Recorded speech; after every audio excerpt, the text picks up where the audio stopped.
Welcome to The Explainer. Today, we're going to completely shatter your idea of a quote-unquote normal vacation. We are venturing way, way beyond the usual tourist traps to explore some truly extreme destinations. Places that stretch the absolute limits of human habitation and literally engineer reality as we know it. So think about it. Have you ever visited a place that feels completely unreal? And I don't just mean a really pretty beach or a nice mountain view. I'm talking about an environment so incredibly extreme that it forces humans to adapt in the most amazing, almost alien ways. Well, that is exactly what we're diving into today. We're going to look at what it truly means to travel to the absolute extremes of our planet. Here's our unbelievable itinerary for today. We'll cover destinations defying reality, hidden valleys in underground cities, surviving the deepest freeze, sci-fi travel in China, and finally, redefining the travel experience. Let's just jump right in. Section 1. Hidden Valleys and Underground Cities, from pristine nature to ancient tunnels. Picture this for a second. You are deep in Pakistan's Kumet Valley. You're surrounded by these wildly lush green forests, majestic mountains, and completely serene rivers. This is the home of the traditional Kailash culture. It's a pristine sanctuary that is just completely disconnected from our modern, everyday hustle. It is nature at its absolute finest, the kind of deeply peaceful environment that honestly feels like it's been lost to time.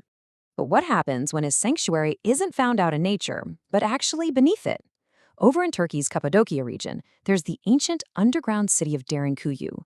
This place was built all the way back in the 1st century by early populations needing to hide from invading armies.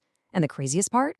This vast subterranean network was completely lost to history until 1963. That's when a local guy quite literally knocked down a wall in his basement and found a hidden door leading straight down into the earth. Today, you can actually squeeze through these ancient, unlit volcanic stone pads and explore an astonishing 8 to 10 floors deep. 20,000. That is the staggering number of people who could comfortably hide in Derinkuyu at a single time. We're talking about a sprawling underground world plunging 60 meters and 16 floors down. It wasn't just some makeshift bunker either. It was an entirely self-sufficient society. They had intricate freshwater collection systems, active kitchens, massive storage rooms for their livestock, and even expansive underground churches. Just unbelievable. Moving on to Section 2, Surviving the Deepest Freeze, Life at the Extreme Edge in Siberia. Minus 71.2 degrees Celsius. Just wrap your head around that number for a second. In Oymyakon, Siberia, widely known as the coldest inhabited place on Earth, this lethal temperature is a reality. Spending just a few extra minutes outside with exposed skin means ice crystals will instantly form in your cells. That means permanent frostbite. The air there is so incredibly cold and dense that when people breathe outdoors, their warm breath actually makes a rustling sound as it instantly turns into a cloud of ice crystals right in front of their faces. It's a daily reality that tests the absolute limits of human endurance. Think about your normal morning routine, but with a mind-boggling 100-degree temperature drop the exact moment you open your front door. Indoors, locals are relaxing in a cozy 30 degrees Celsius, protected by engineered 7-layer thick insulated walls and a village-wide central coal heating system. But stepping outside, you are instantly plunging into a lethal negative 60 to 70 degrees. It's a constant, never-ending battle against the elements, where your margin for error is, well, basically zero.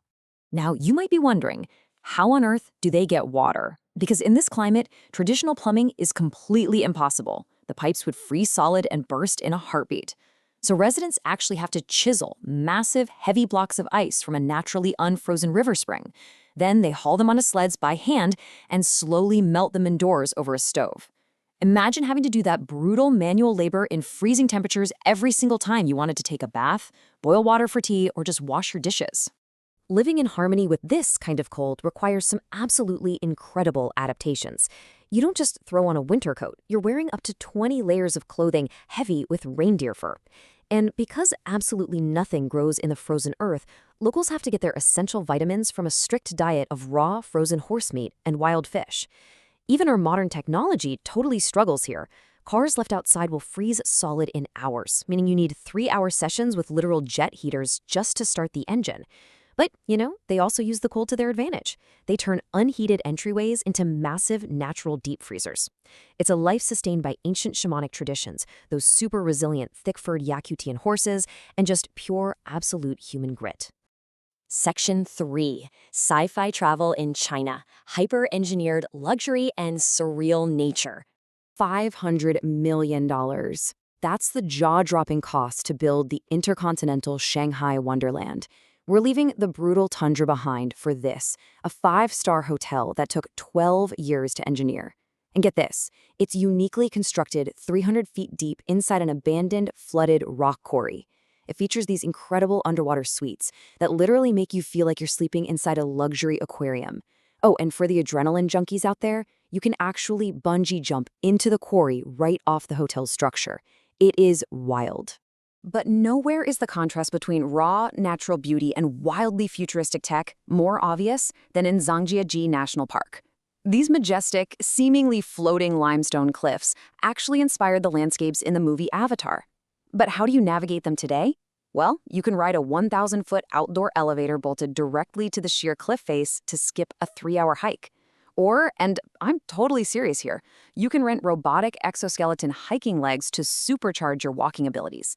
It is breathtaking nature perfectly augmented by pure sci-fi technology. They are completely redefining how we interact with the great outdoors.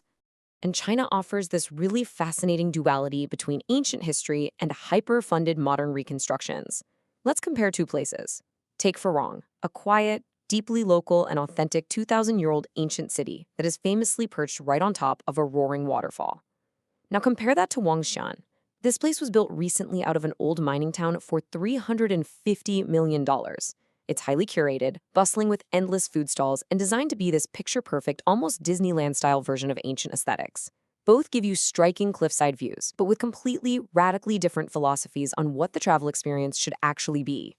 And hey, we can't talk about unbelievable travel without bringing up the 24-hour Shanghai Mega Spa. The scale of luxury here is honestly almost absurd.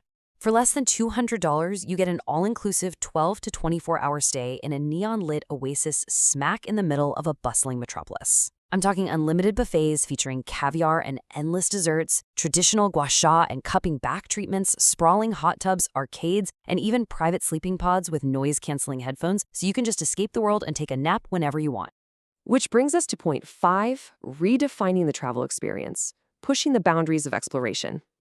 So, as we wrap up this explainer, I think it's pretty clear how stepping outside of our comfort zones radically stretches our imagination of what the world actually has to offer. From squeezing through the deep historical caverns of Turkey, to battling 100-degree temperature drops in Siberia, to strapping on sci-fi robotic legs in China, I want to leave you with a final thought. Which extreme are you actually brave enough to visit? Where exactly would you go to test your own travel limits? Thank you so much for joining me on this explainer, and hey, keep exploring.